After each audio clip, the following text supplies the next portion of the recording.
Apple has announced that it's moving away from Intel CPUs in its Macs over to its own ARM-based CPUs, which it calls Apple Silicon. Of course, if you're in the market for a new Mac, should you wait for these new ARM-based machines, or is it still safe to buy an Intel-based Mac now? Let's discuss. So I'm joined again today by my good friend Pete, who is also my business partner. Welcome, Pete. Pleased to be here, Dave. Excellent. Now, what I want to do is answer this question really quickly. Okay. Because I appreciate everybody's time. And someone looks up a YouTube video, they don't want to listen to us waffle necessarily. We will do some waffling, but let's answer the question first. And I think in order to do this, what we need to do is to break down the computers that Apple makes into categories. And this is always very difficult because that's almost an impossible task. But what we've done is we've decided there are three categories. We're going to go with casual, enthusiast, and pro. Yeah. Okay. So let's start with the casual user. Okay. Now, this is somebody who uses their computer for content consumption. So they're watching YouTube, they're browsing the web, checking their Facebooks, bit of email, some Microsoft Word or Excel or equivalent, office tasks. This kind of user is going to be fairly cost conscious. They're not buying the most expensive equipment. They don't need the most expensive equipment. They don't need the high performance, those kind of things. So let's just go through Apple's lineup of computers that a casual user might purchase. Okay. So I think that includes the MacBook Air, the MacBook Pro 13-inch, the 2-port model, the 21-inch iMac, and the lower spec Mac Minis. Okay, a couple of questions then on that categorization lineup there. MacBook Air, you can get that in a quad-core i7 variant, can you not? You can. So are you putting that in amongst this casual user base? I am still doing that because I think that's a vanity upgrade. Okay. It's a quad-core i7 in name, but it's not the same as having a quad-core i7 in the MacBook Pro 13-inch. For starters, the MacBook Air just doesn't have the thermal design to cope with a high specification processor. So as far as I'm aware, it runs at a lower wattage, it's lower performance. I think it's a little bit misleading. I mean, it is better than the base model, but it's not on MacBook Pro levels of performance, and it throttles very quickly when it gets hot, which it does very quickly because the fan is not connected in any way to the CPU inside the MacBook Air. Probably sounds like a Harrier jump jet as well when it's doing that. And you mentioned the MacBook Pro 13. So just to be clear, you're just talking about the 2-port one here. Yeah, and the 2-port and the 4-port are very different models. If you take them apart, they're different internally. The 4-port model has 2 fans, it has better speakers, and it is a different machine. And the entry-level 2-port model still has the 8th generation CPUs in. There's nothing wrong with an 8th generation CPU, but obviously the 10th generation has got much better performance, better onboard graphics in those. Yep.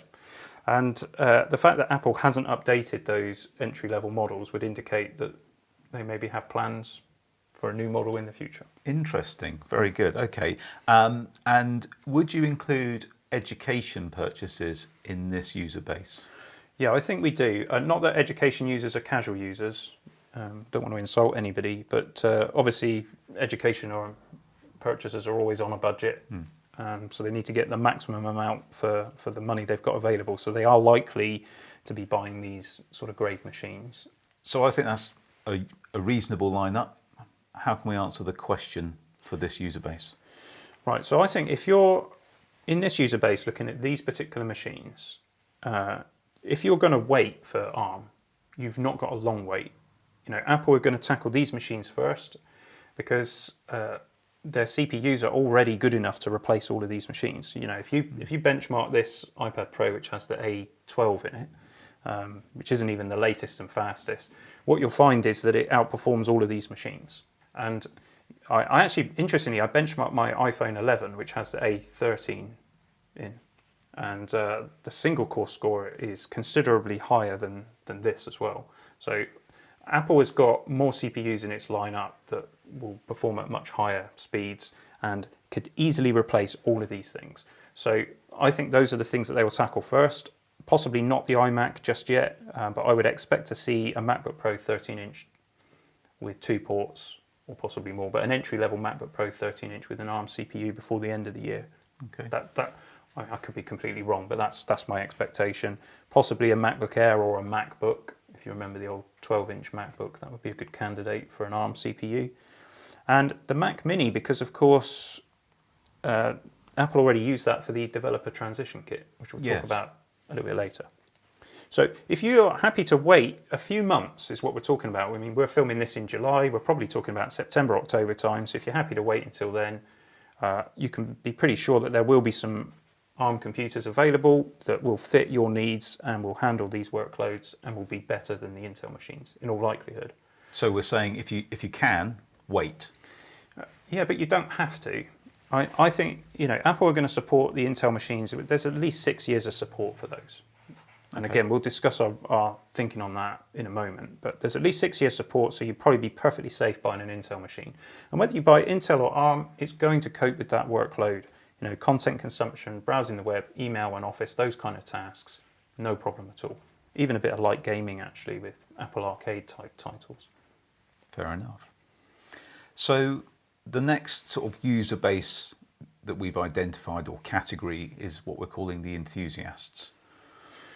Yeah, so I think an enthusiast is someone who's more interested in computing, more interested in the specifications of their device. So they may have a higher specification. Whether they need that or not is kind of irrelevant. They want to have a better machine.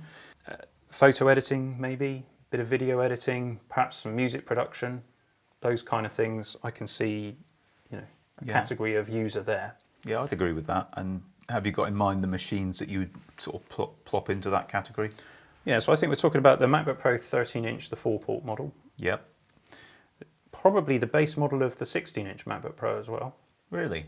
Okay. I know it's a bit more expensive, but I know that there are enthusiasts buying those machines. Okay. I'd say the iMac 27-inch and the top spec Mac Mini.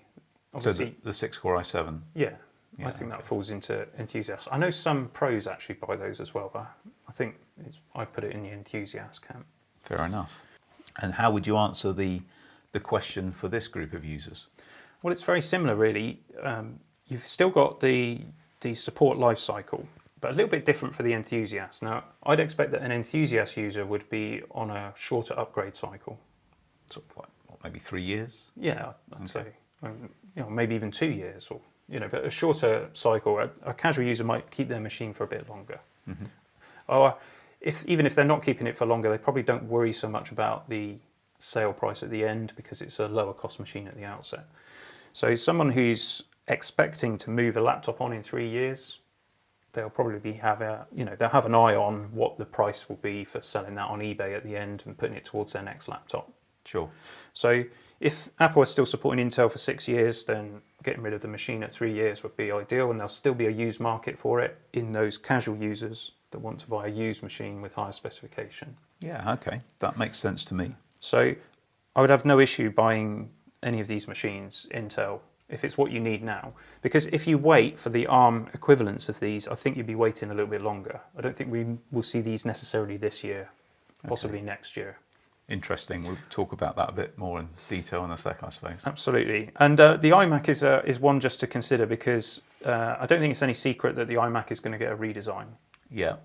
Now, when we watched WWDC, there were a lot of those Pro displays kicking about, and I actually wondered whether they were going to transpire to be the new iMac. I think you might be onto something with that, and I think we might see a new iMac sooner than you anticipate. Okay. But we'll have to wait and see. We'll have to wait and see. There is certainly talk of a 24-inch iMac, so the smaller one will get a bigger screen, and we'll see what happens to the bigger one. But those are really great computers. Those 5K displays, it's a great value proposition. If you don't already have your own monitor, what you get for your money is really good. It's a really good machine. Yeah. So I think, so for the enthusiast, if you need something sooner, buy Intel, be confident in that. If you're happy to wait, you're going to have a bit of a wait on your hands, but then there'll be an ARM alternative. Okay.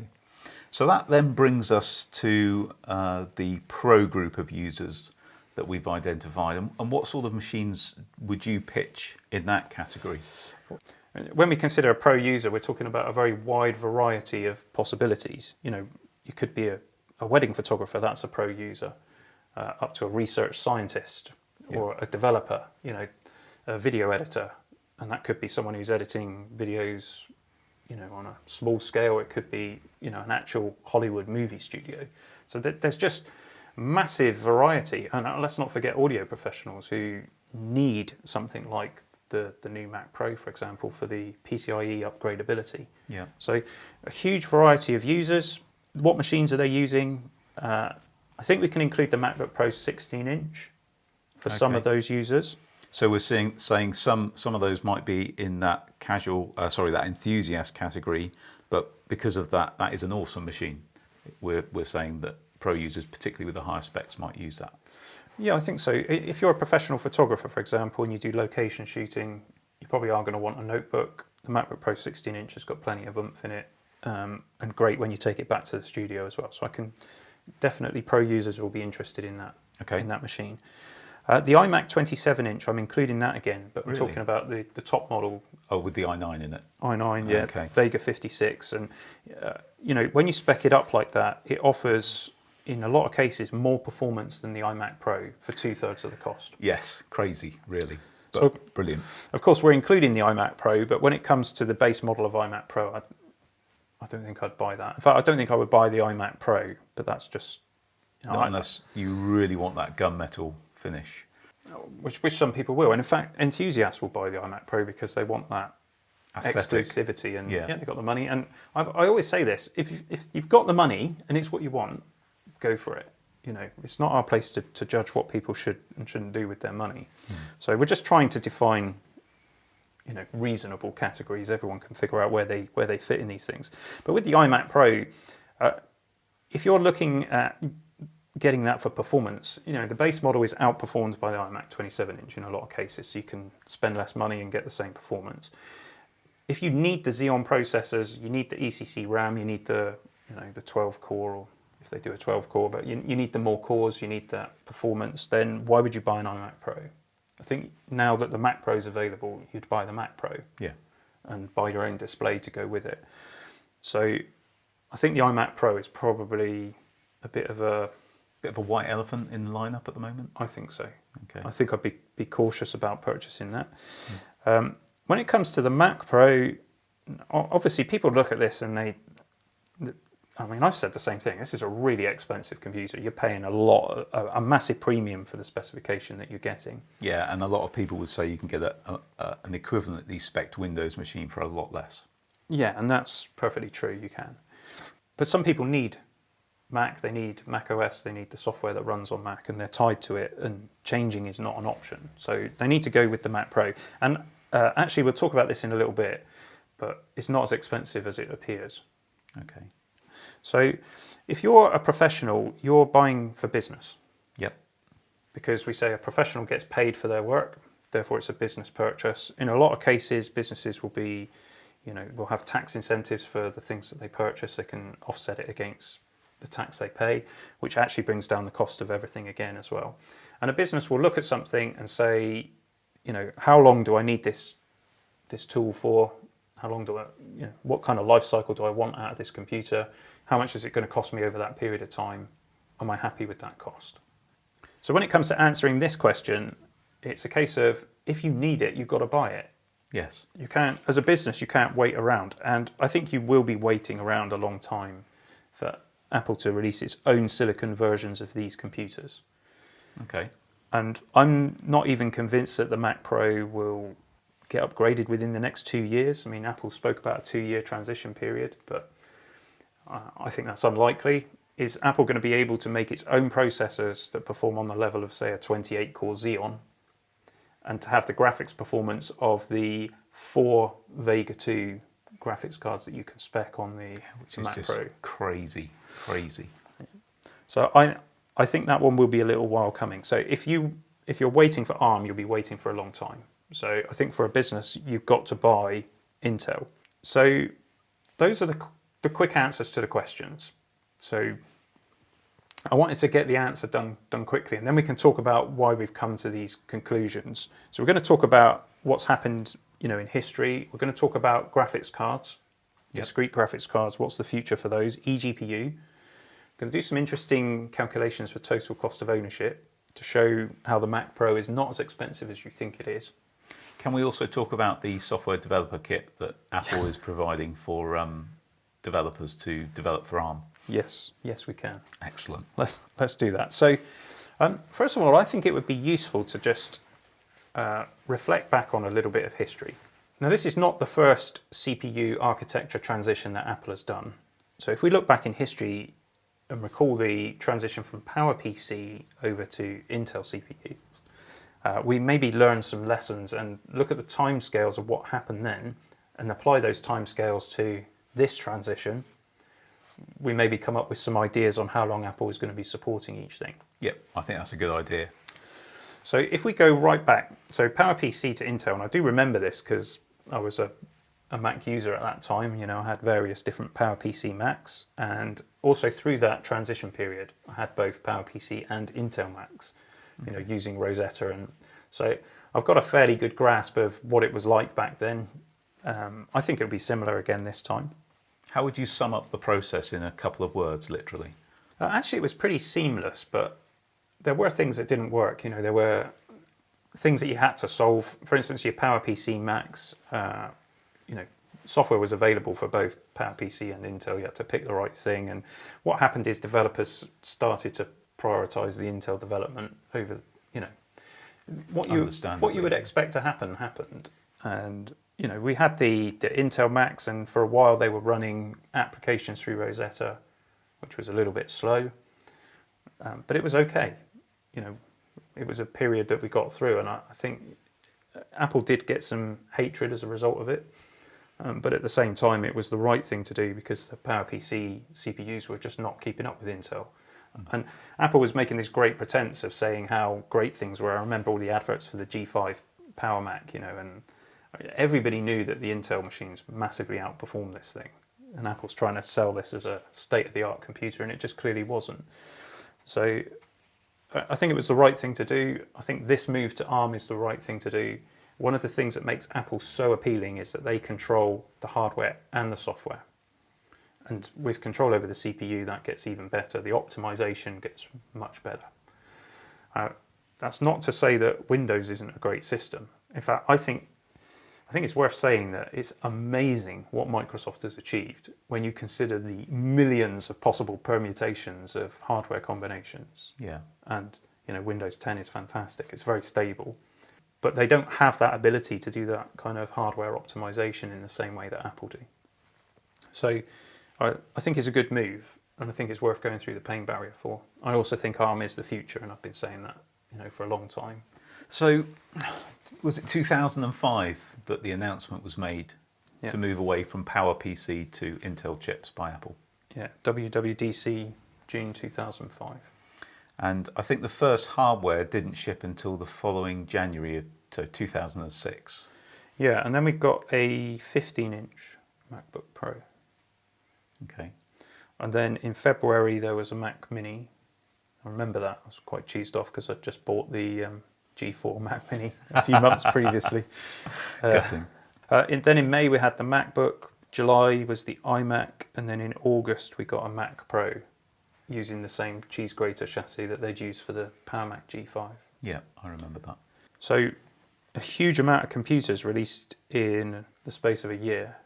It was 6 months really, wasn't it? Mm. Yeah. But of course, the advantage was that all of the Intel processors were faster than their PowerPC equivalents. So most of these were Core 2 Duos, and we had, obviously the Mac Pro was a Xeon-based machine. Yeah. So they did the hardware change fairly quickly. I don't think it'll be as quick this time, unless Apple's been preparing this for years. Maybe we'll all get surprised by it. But I suspect the hardware changeover will take the 2 years that Apple's talking about. And what's your thinking behind that? Why not the 6 month period that we saw back with PowerPC to Intel? Well, we don't know. It could be. We just don't know how good Apple's silicon is, do we? I mean, we know what we've got in the iPad. We know how amazing it is. So yeah, you benchmark this thing and you get a faster single core performance and a faster multi-core performance than my MacBook Pro 13-inch, which has got the i7-8559U processor. That is not a slouch. That is a decent processor, and it runs well in the MacBook Pro 13-inch. I never use that computer thinking, this is really slow. It's not. It's great, but this is faster. And not only that, when it comes to graphics performance, so the Intel chip has got the Iris Plus 655 graphics. This is 50% quicker. It's incredible.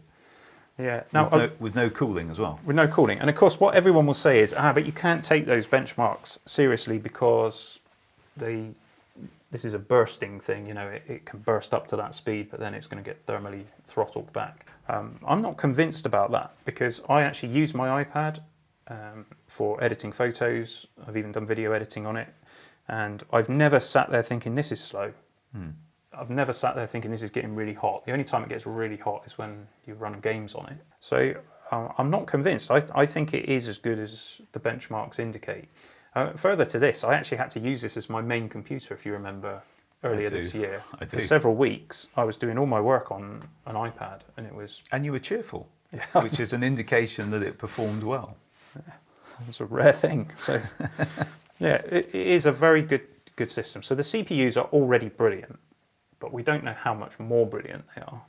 Yeah. What's the latest generation? Yeah. What's the A14 going to be like? Nobody really knows. So is that affecting your viewpoint on potentially the rollout of new hardware? Yes. Okay. Because as good as it gets, there's the graphics issue that we still need to talk about, and there's the simple fact that the Mac Pro can be bought with a 28-core Xeon, and no matter which way you look at it, the ARM CPUs that Apple currently have are not there yet. Will they get there, by the end of the year? Probably not. I think, it's going to take a little bit longer to see all of these things get refreshed. I'm not even convinced that we'll see an ARM Mac Pro within the 2-year period. Okay. But I'm prepared to be wrong on that. But we'll wait and see. Maybe look back on this in 6 months' time and see if we were right. So, that was the hardware. Let's move over to the software and the support for the Intel system. Yeah. So the first Intel-only Mac OS was 10.6, which was Snow Leopard. Snow Leopard. And that was 2009. Yeah. So 3 years after the hardware transition. Yes, and 4 years after the announcement, they'd gone to an Intel-only operating system. So if we apply that same logic to this transition period, then we would expect that in 2024, there will be an ARM-only version of macOS. Yeah. Now, that doesn't mean that overnight all of the Intel machines are going to stop working. Apple will still provide updates, security updates for their systems beyond that. When did Apple drop support for PowerPC? So support for Rosetta, which essentially would be that, was dropped from macOS in 10.7, which is Lion, and that was July 2011. And interestingly, the last Apple app to feature support for PowerPC processors was iTunes 10.6.3, and that was released in June 2012. So a consumer app was understandably the last thing to be supported. So the last PowerPC and Intel release of macOS was Leopard, so that would have been 10.5. Yep. And that was obsolete in June 2011. Yes. So it ceased to receive the security updates and stuff. So basically 6 years. That's where we were getting our 6 years from that we were quoting earlier. If Apple does the same thing again, then in 2026, they'll have dropped security updates for Intel-based Macs. Yeah, basically. So if you're someone who then owns an Intel-based Mac, you're then in a position where can you run it for a while without getting security updates? And the answer to that is yes, you can. The computer won't stop working. So typically people developing macOS apps are going to be using Xcode. So at the moment, that's one development suite that will now output 2 different applications, 2 binaries basically. You'll have one for x86 and one for ARM. But presumably once Apple stops support, Xcode won't have that facility anymore. So how will app developers continue to update their apps? Well, they won't be able to. No, in all likelihood. There are other ways of developing apps. So there may be some niche applications that do still get updated. But in the main, after 6 years, it is really defunct. And this is going to affect that resale value on the used market that we spoke about earlier. That's not to say that people won't want to buy these machines. There is a market for retro computers and curiosities, but the market will be flooded with these machines. Yeah. So I'm expecting the resale values will be very low. People will buy them though still to run Windows on them. Yep, because they of course will run Windows. Yeah. And hopefully Apple will provide a facility to make that easy on the Intel Macs, but I wouldn't count on it. So if you're taking that 6 years into consideration, most people, with a laptop, the casual user that we spoke about earlier might stretch their laptop out. Some people keep their computers for a very long time. I've got a MacBook Air or my wife has got a MacBook Air from 2012 that she still uses. That's 8 years old and it runs fine. So, I mean, this is something that needs to be considered by everybody who's thinking about buying an Intel machine. We've already answered the question. You don't need to not buy an Intel machine, but how much further in time do we need to get before you're going to start to think, it's probably not a good idea now? In 6 months from now, would we still be saying it's okay to buy an Intel machine? Again, I think if you're a pro user, the arguments you've put forward say probably that's still okay. If you're an enthusiast, you're probably on the cusp of thinking no. If you're one of these casual users, I would say definitely not. Okay, so history shows us then that we probably got, 6 years. That's where we're getting our estimation from. But Apple have said they want to do the transition in 2 years. So they've also said they're going to keep supporting Intel Macs for a long time. They also said that they've still got new Intel Macs in the pipeline. So it could be different. It could actually be longer than 6 years if Apple is still releasing new Intel Macs. Yeah. And I guess there's also that kudos factor because I suspect Apple will make a visual delineation between perhaps ARM-based machines and Intel-based machines. And that in itself may make people want to have the ARM-based ones as almost a kudos thing. Yeah, I can see that happening.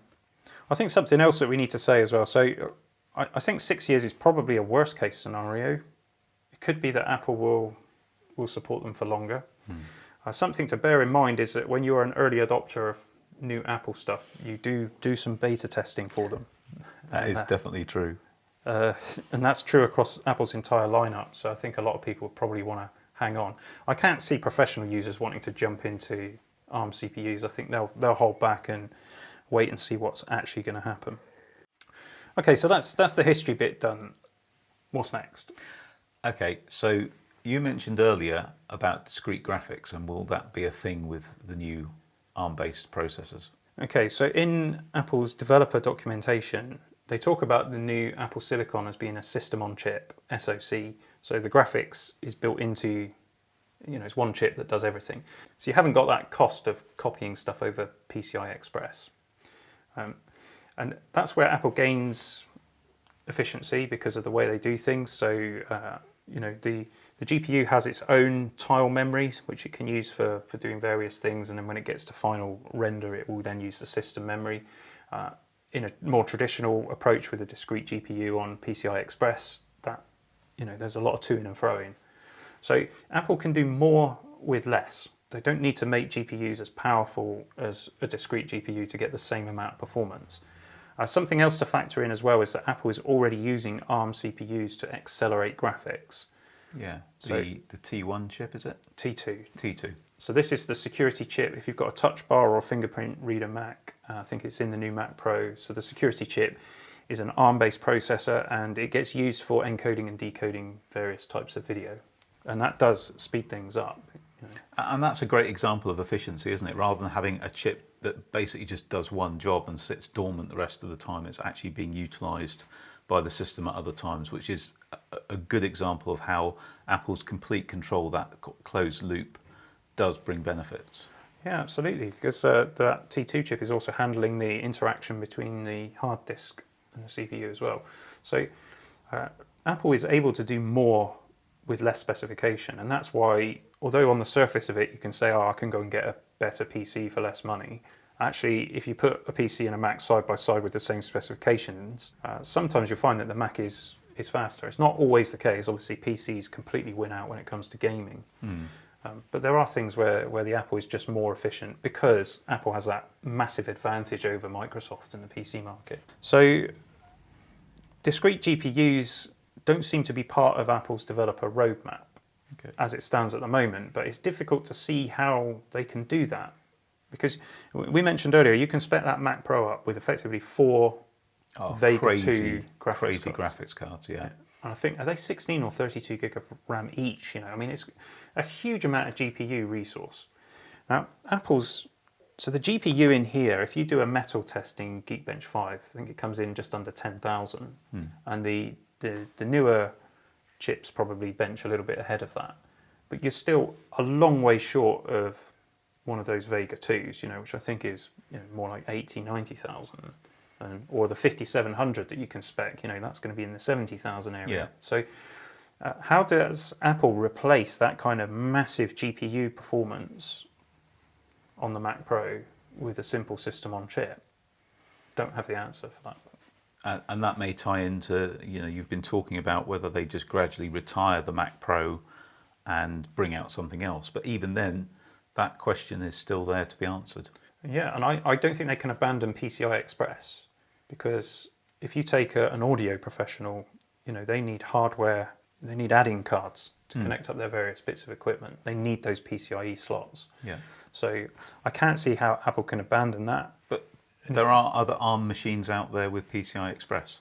There are, and you know, so there's no reason why we couldn't have discrete GPUs still. It's just that Apple hasn't included that in its current roadmap. Okay. Or what it's announced to the developers. They're focusing on the discrete GPUs. But then that also makes sense, because those are the machines they're going to focus on first. I was going to say, it fits into what we're predicting here in terms of the casual user base getting their upgrades first, and they won't need discrete graphics anyway. So obviously you've been doing a lot of focus in your videos on eGPU. Where do you think that sits with Apple's plans and their silicon? Well, for a while, Apple were really pushing eGPU. And it is a great solution when you get it working. But I found that there are lots of issues with it. Apple has stopped selling the Blackmagic design eGPUs. They don't sell the Sonnet Breakaway Puck either, which they used to sell. Have they got anything that they sell now? No. Okay. So the other issue is some people are reporting that in the latest macOS in Catalina, the Polaris GPUs, so that's things like the RX 580, if you've got an eGPU based on that, there's issues in Catalina, it seems. Right. And there's definitely issues in Catalina with the 5700 XT. Some weird bug in the driver just cripples the performance unless you plug in a second monitor. Yeah. And then you get the performance. It's really bizarre. And the fact that this bug still exists, and there's been 2 macOS updates since reports of that bug came out, and since those drivers were implemented. So Apple's not made it a priority to fix those things. So I get the feeling they're abandoning eGPU, which I think is a poor thing to do, considering how much money people have invested in it. I was going to say, if you've made that investment, you're going to feel pretty aggrieved, aren't you, with that lack of support and those bugs? Well, yeah, because you know, they used it to sell a lot of Mac Minis, let's be honest, and a lot of laptops where you might have otherwise bought a desktop machine. Deliberate or just a change of direction? I think they went with what they thought was right at the time, much like the 2013 Mac Pro. You know, they thought dual GPU computing was going to be a thing, and it never turned out that way. Mainly because Apple didn't make it easy. And that's another thing. Developers need to have easy access to this stuff. With the 2013 Mac Pro, for example, you've got 2 AMD graphics cards in there. But to take advantage of it, the developers need to code the app in a certain way. If you stick Windows on the same machine, what you'll find is that the 2 AMD cards are connected via Crossfire X. Yeah.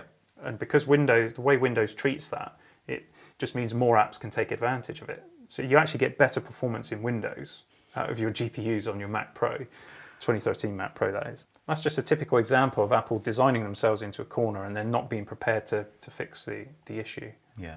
And, you know, I feel in some cases they do treat their customers with contempt in the way that they just abandon people who've spent a lot of money on their recommendation. Yeah. Apple was pushing eGPU heavily. And I guess the problem with that is if they keep doing that, which they do, it can make you sometimes skeptical about what to invest in, although obviously the move to ARM is a fairly cemented and sure bet. So what about Thunderbolt support? Because that's an Intel technology, isn't it? Well, Intel have opened it up now, and the next specification of USB, so USB 4 will be interchangeable with Thunderbolt 3 as far as I'm aware. And that uses a Type-C connector? So it's a Type-C connector. I think Apple has said they're continuing with Thunderbolt. You know, it is the thing that they've been pushing for since day one. You know, even today, Thunderbolt in PCs isn't really that common. It's starting to become more common with notebooks. But Apple's always been a big pusher of Thunderbolt, so I think they will continue to do that. And they have said they're going to continue to do that. But whether that's via USB 4 or not, we don't know. Have to wait and see. So you mentioned earlier about pro users and their machines not being as expensive as they might seem. What's your thinking on that? I think for somebody who doesn't run a business and isn't experienced with buying things for business, this is probably going to be quite surprising, which I think is what makes it interesting. So let's take the Mac Pro. So I was actually considering possibly making a purchase of a Mac Pro. And so I spec'd one up. I think I chose the 12-core 5700 graphics card, I think a terabyte SSD, left the RAM, obviously not going to pay the Apple tax on the RAM, buy my own RAM. But that came out at, in the UK, the price for that was £7,500. That's the retail price. Rich. Yeah, you look at that and you go £7,500 for that computer, that is a massive premium. You know, if you went out to buy a PC with an equivalent specification, it's not going to come anywhere near £7,500, even if you buy something with great build quality. Yeah. You know, a premium quality product. So this is how you need to work it out. And bear in mind, you can do this, of course, the same for PCs. So PCs are still cheaper because the same logic applies, but the Mac Pro is not quite as expensive as it might seem. So we take that £7,500. Well, the first thing is that we've got a business that's VAT registered. So in the UK, VAT stands for value added tax or sales tax. It's 20% in most cases, and we pay it on pretty much everything. But for a business that's registered, you can claim that money back.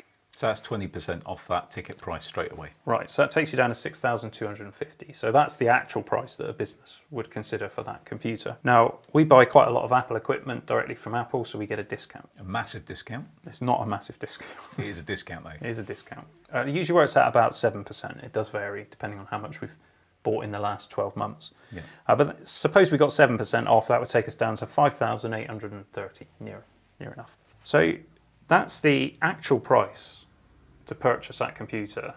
Obviously, you've got to have the cash flow because you can only reclaim the VAT every 3 months from the government. But depending on where you are in that cycle, you know, the actual cost to the business is 5,830. But bear in mind also, we can offset that against our corporation tax. Yep. So depending on how your business is structured would be About different. 19%, isn't it? But it's 19% if you're a limited company in the UK. So that's the corporation tax. And the computer needs to be depreciated over a period of time. We won't get into the accounting specifics, but let's just assume we're getting 19% back. So if we deduct that from the price, we're down to about 4,700. Yeah, that's already a big discount, isn't it? It's a huge change from looking at £7,500. And if you take that 4,700, and let's suppose you're going to sell it on again. So before Apple did any of the announcements, that's when I was looking at it. So I'm looking at that thinking I'll keep it maybe for 5 or 6 years and then I'll sell it on. And we buy and sell a lot of Macs, you know, for our web studio. So over a long period of time, I've been, you know, doing that for 20 years. So I've got a pretty good idea, having bought and sold more than 100 different Macs, of how much money we might get back. Yep. And on a premium product like this, I'd expect to get 40% of the original purchase price back. Yeah, I'd say that's reasonable from what I've seen. However, all bets are off now because They are. Apple has announced ARM. So let's just say, you know, a computer like that, you're going to upgrade it a little bit over time as well. You probably put some extra storage in and everything. It's going to be worth £2,000 to someone. I would say that's reasonable, particularly if it's an Intel-based machine. You can still run Windows on it ad infinitum. Yeah. So, and you know, I mean, you've still got the old trash can Mac Pros going for more than 2,000. So actually, I'd expect we get more than 2,000. But of course, there are tax implications and with disposals. But let's just call it £2,000 to keep it simple. So that effectively means that the total cost of ownership for the period we own the Mac is 2,700 or thereabouts. And if, say, we keep it for 5 years, so divide that over the months, and you're at what, £45 a month? Which most people would be surprised at if they don't run a business. But that's how we can calculate it when we're assessing a purchase. Yeah. Now, just to be clear, you have to have the cash up front to be able to buy the machine in the first place. You can't go out and buy it for £45 a month. You need to spend more than that. But at the end of it, you've got an asset that's still worth something, and you can then offset your next purchase with that. And because of all those tax differences and everything else, that's how businesses calculate the cost of their equipment. It's exactly what we do for the studio. I mean, that's part of my job to spec that stuff up. So I do those kind of calculations. And we have a fairly good idea of where we're going with those things. I suppose just one thing you mentioned, you can, of course, do this with a Windows machine as well, quite rightly. But up until this announcement, one of the things we could be pretty sure on is that a Windows machine would not typically fetch anywhere near the same amount as an Apple machine. Yeah, that is true very much for most laptops, even premium laptops. I'm sure there'll be people that would argue this with us, but my experience is no, you don't. You don't get as much back for them. I mean, I had this experience where my HP laptop was destroyed by HP's repair center, and I eventually got a brand new one, but I'd already bought a Mac by then. So I just sold it. I didn't even take it out of the cellophane wrap, put it on eBay, and I think I got about 60% of what it was worth, if even that. And just to be clear, it was a new machine. It was still the current machine when you sold it. Brand new machine, premium quality, those HP Spectre X360s. It was a lovely machine. It was. Yeah. And in many ways a lot better than the equivalent Mac. Certainly able to perform better. Yeah. The Core i7 that was in it. But that's another story for another day. The point is that was a computer that was the best part of £2,000, and I got £1,000 back for it as a brand new machine. Now, that would not have happened with an Apple computer. I might have lost 100, 200, something like that. So that certainly is true. PCs don't fetch as much money. I don't think it's quite as true when you get up to pro-grade machines, Xeon workstations, HP's Xeon workstations still fetch good money. Okay. But if you do the same sums, yes, that factors into it. That lower resale cost typically made the difference between the cost of a PC and the cost of a Mac not as great as it might appear. Yeah, but I suppose now, like you would say, all bets are off, so that may affect your purchasing decision. It might. Unless you need software that only runs on a Mac. Yeah, and let's be clear here. I was about to pull the trigger on that thing, and I haven't. And can I ask you, how do you feel about that? Putting all the intellectual exercises aside, do you feel relieved, or do you feel like, I wish I'd gone for it? I'm still frustrated.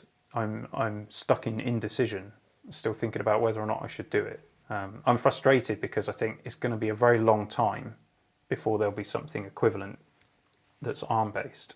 But I'm not prepared to invest. Well, it's not investing. I'll have to borrow the money. I don't have tons of cash sitting around to drop on huge computers. So it's difficult to justify doing that when you don't know what the future holds. And that's a big frustration because it means I've got to eke out my 2013 Mac Pro for a lot longer.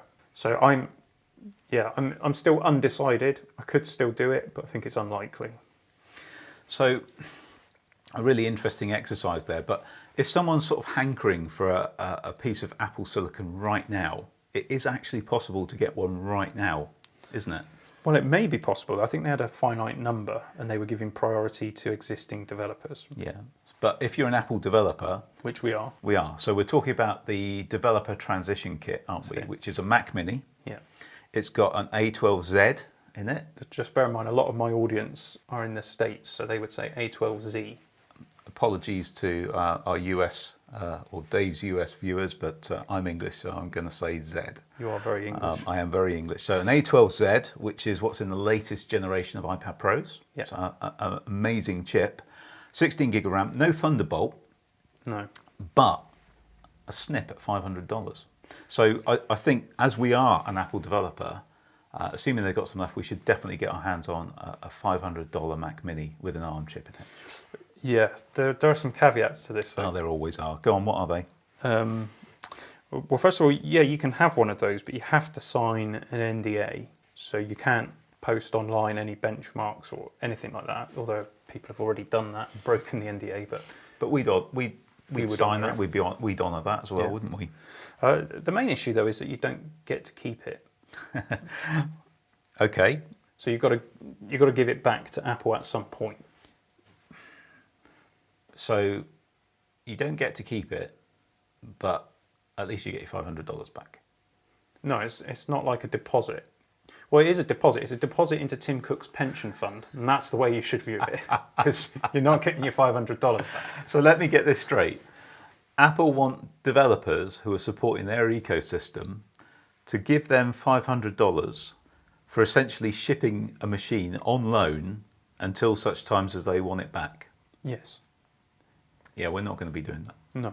not considering the fact that you've got to pay every year just for the privilege of being an Apple developer. Yeah, that's crazy, isn't it? I don't understand why they couldn't release a developer kit that runs on an iPad. Why do you need to have the hardware? Why couldn't we just download some software? Because this now presumably can run the latest version of macOS, the new macOS 11. Should be able to run on an iPad. Should be able to. Well, I think you've hit the nail on the head. It's clearly to just make up for a deficit in Tim Cook's pension fund. Apple are quite hard up, and I think they're down to their last $1.5 trillion now. Yeah, and we as Apple developers, we want to obviously support them through this trying and hard time. We definitely do, because we haven't taken any hits ourselves recently with COVID or anything like that. So what? Exactly. So let's give our money to Apple. I mean, we do give a lot of money to Apple. We do. And I think really that brings us to the conclusion of this conversation. So hopefully you can understand our justifications for the decisions or the conclusions that we've come to. I think it's fairly safe to say that there's 6 years of life in Intel Macs, could be longer than that. Whether or not you're going to sit and wait will depend on which category of user you fall into and what kind of machine you're looking at. We've looked at history to kind of influence those decisions. We've talked about the graphics. We'll just have to wait and see what happens with that. I hopefully found the total cost of ownership information interesting. And of course the developer transition kit, which was, I don't get it. I really don't. A company the size of Apple, surely they know who their best developers are. I can't imagine they asked Adobe to give them $500 for a developer transition kit. It would have been more than that, because they would have needed more than one Mac Mini. That could be true. So we'll leave it there. Thanks for joining me again, Pete. It's always a pleasure. Always good to have a chat. Now, you've recently started your own YouTube channel. I have. We're going to give it a shameless plug now. Yes, please. You're interested in health, fitness and health tech, and your channel is called Not Another Diet. Excellent. And we'll put a link to that in the description below. Some of Pete's content is quite good. Some of it is absolutely atrocious. But check it out. And we're doing some interesting shooting actually for Pete's channel coming up, and we'll have some more information about that in the future. Hope you also enjoyed this format that we've got going here. We're actually thinking about starting this as a more regular show, possibly even doubling it up as a podcast. So if that's of interest to you, just let us know in the comments. Always love to hear your comments. I'm sure plenty of people have got their own viewpoints on the topic that we've been discussing. So if this affects you, if you're looking at a new Mac, if you've pulled the trigger on a new Mac Pro, and I know some of you have, how do you feel about this news that Apple's moving to ARM? Are you comfortable with your purchase decision? Let us know in the comments. Look forward to talking with you there. Thanks very much for watching. As always, please subscribe to the channel if you enjoyed this content. Subscriptions make a huge difference to small YouTubers, help us get the channel going. It takes a huge amount of work to bring this level of content. It's a huge investment, so we really appreciate all of your support. Thank you so much. Hopefully we did enough to earn a thumbs up or a thumbs down, if that's your thing. Either way, see you next time for some more geekery.